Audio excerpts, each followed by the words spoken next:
আসসালামু আলাইকুম গাইস, কেমন আছেন সবাই? আলহামদুলিল্লাহ, আমি অনেক ভালো আছি।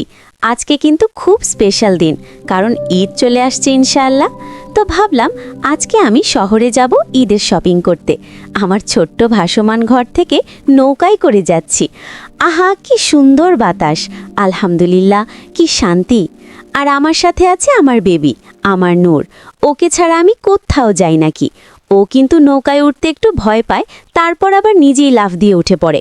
কত নাটক করে আল্লাহ! তো মার্কেটে গিয়ে আমি একটা সুন্দর সাদা বোরকা কিনবো ইনশাআল্লাহ। ঈদের দিন সাদা পরতে আমার খুব ভালো লাগে। সাদা মানে পবিত্রতা। মাশাআল্লাহ, খুব সুন্দর লাগে।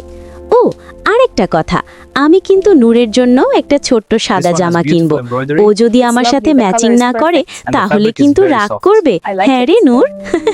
তো মার্কেটে অনেক ভিড় ছিল, কিন্তু আলহামদুলিল্লাহ সব কিছু সুন্দরভাবে কিনতে পেরেছি। ব্যাগ ভর্তি জামা কাপড়। আমি তো খুশিতে হাসতেই থাকি। তারপর বাইরে আসতেই এক ভিক্ষুক চাচা বসেছিল। আমার মনটা নরম হয়ে গেল। ইনশাআল্লাহ আমরা যদি একটু দেই, আল্লাহ আমাদের আরও বেশি দিবেন। তাই কিছু টাকা দিলাম। আলহামদুলিল্লাহ, দিতে পারার অনুভূতিটা সত্যিই অন্যরকম। সাদা সব কেনাকাটা করে আবার নৌকায় করে বাসায় ফিরছি। সূর্য ডুবছে, নদীর পানি লাল হয়ে গেছে। কি সুন্দর দৃশ্য! সুবহানাল্লাহ।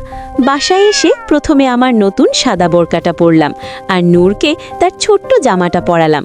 ওরে আল্লাহ, ওকে এত কিউট লাগতেছে যে আমি নিজেই তাকিয়ে থাকি। তারপর আমি চাঁদের সাজ বানাতে শুরু করলাম। ছোট্ট কুটিরটা ঈদের জন্য সাজাচ্ছি। লাইট লাগালাম, চাঁদ ঝুলালাম। ইনশাল্লাহ ঈদের রাতটা খুব সুন্দর হবে। চাঁদ, আলহামদুলিল্লাহ, এই ছোট্ট জীবন নিয়ে আমি অনেক খুশি। ইচ্ছা ভাই ঈদে ঘুরতে আসবেন আমার এই ছোট্ট কুটিরে। আপনাদের জন্য সেমাই আনবো, অনেক কিছু আয়োজন করব ইনশাআল্লাহ। আল্লাহ হাফিজ। আর যদি এরকম সব ভিডিও পেতে চান তাহলে আমার এই চ্যানেলটিকে সাবস্ক্রাইব এবং লাইক করবেন, না হলে কিন্তু আমার বিড়াল আপনাকে কামড় দিবে।